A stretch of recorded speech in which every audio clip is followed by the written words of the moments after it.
திவ்யாவுக்கும் கமர்தனுக்கும் second ப்ரோமோவில் ஒரு பயங்கரமான சண்டை. முதல்ல வந்தப்போ 2 பேரும் நல்ல ஃப்ரெண்ட்ஸாக தான் இருந்தாங்க. அதுக்கப்புறம் அது வந்து அப்படியே கொஞ்சம் கொஞ்சமாக பிரிவு வந்து கடைசி இப்போ முட்டிக்கிற லெவலுக்கு ஆயிடுச்சு. 2 பேரும் பயங்கரமான சண்டை.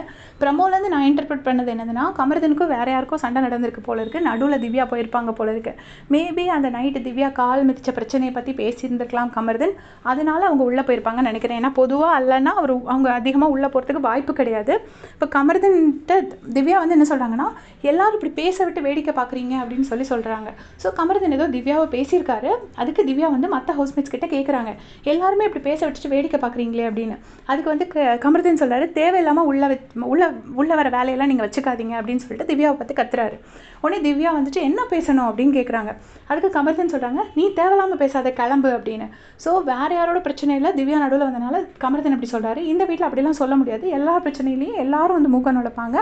அதை அப்படியே மாற்றி கதையவே மாற்றிருக்காங்க. அப்படி தான் பிக் பாஸ் ஹவுஸில் நடக்கும். உடனே திவ்யா செம்ம கோமாயிட்டு, நீ கிளம்புடா வெளியில் அப்படின்னு சொல்கிறாங்க. அந்த டா சொன்னது தப்பு, ஆனால் நீ கிளம்புடா வெளியிலன்னு சொல்லிட்டு திவ்யாவே என்ன சொல்கிறாங்கன்னா, மரியாதையாக பேசு அப்படின்னு சொல்லிட்டு கமர்தன் கிட்ட சொல்கிறாங்க. உடனே கமர்தன் என்ன சொல்கிறாரு, நீ எதுக்கு பேசுகிறேன்னு சொல்லிட்டு பிஞ்சிரும் அப்படின்னு சொல்கிறாரு. ஸோ இது செருப்பு கட்டுறது ரொம்ப டூ மச். பிஞ்சிரும்னு சொல்கிறது வந்து செருப்பு பிஞ்சிருங்கிற அர்த்தத்தில் தான் அவர் சொல்கிறாரு. உடனே திவ்யா தூக்கி பேப்பர் எதையோ ஒன்று தூக்கி மடிச்சு இப்படி விட்டு எறிகிறாங்க. என்ன பிஞ்சிரும் அப்படின்னு சொல்லிட்டு திவ்யா வந்து கேட்குறாங்க. உடனே வந்துட்டு பார்வதி வந்து கமர்தனை தடுத்து கூட்டிகிட்டு போவாங்க போல இருக்கு. உடனே வந்துட்டு திவ்யா கேட்குறாங்க, என்ன பார்வதி உன்னை பண்ணால் இப்படி தான் நீ பொத்திக்கிட்டு கூட்டிகிட்டு போவியா அப்படின்னு சொல்லிட்டு அரோரா ஃப்ரெண்டில் இருக்காங்க. அரோராவை புஷ் பண்ணி கூட்டிகிட்டு போகிற மாதிரி இப்படி வச்சு காமிக்கிறாங்க. அதுக்கு வந்துட்டு பார்வதி வந்துட்டு, இல்லை நாங்கள் 2 பேரையும் தான் தடுத்து நிறுத்திட்டுருக்கோம் அப்படின்னு சொல்கிறாங்க.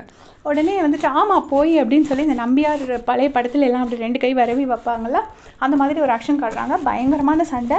என்ன சண்டை, யார் மேலே தப்பு, யார் சண்டையில் போனாங்கங்கிறத வந்து நம்ம நேரடியாக பார்த்தா தான் தெரியும். பட் ஸ்டில் இந்த வீட்டில் வந்து நீ எதுக்கு உள்ளே வரேன்னு எல்லோரும் கேட்பாங்க. பட் எல்லோரும் உள்ளே வரதான் செய்வாங்க.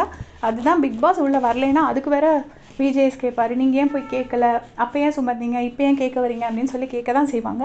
ஸோ அதை தான் திவ்யா பண்ணியிருக்காங்க நான் நினைக்கிறேன். உங்களுடைய கமெண்ட்ஸ் சொல்லுங்கள். தேங்க்ஸ் ஃபார் வாட்சிங்.